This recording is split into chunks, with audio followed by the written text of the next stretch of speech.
Dobrý deň. Z Pattaje viedla moja cesta do Bangkoku. Tam si hľadám nejakú vlastnú letenku, ako sa dostať ďalej na východ.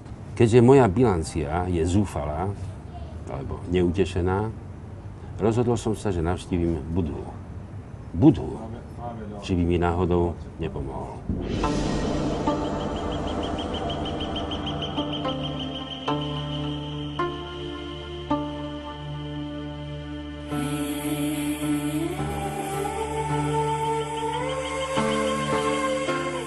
V chráme Smaragdového Budhy je umiestnená socha, ktorá pochádza z 15. storočia a bola vyrezaná z jedného kusu nefritu.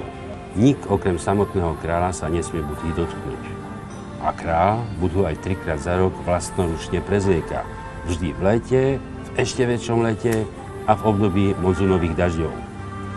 Sochu počas barmských vojen ukradli, no o 100 rokov sa našla a je nanajvýš chránená. Chrám neobsahuje obytné priestory pre mníchov, no v interiéroch sa takmer nič nesmie. Nechceli nám dovoliť fotografovať, filmovať, takže nikomu ani nepovieme, ako sme sa dostali k tým obrázkom, ktoré vidíme.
Tak a to je definitívne z Thajska a Bangkoku všetko. Ďalšia moja zastávka bude, nechajte sa prekvapiť.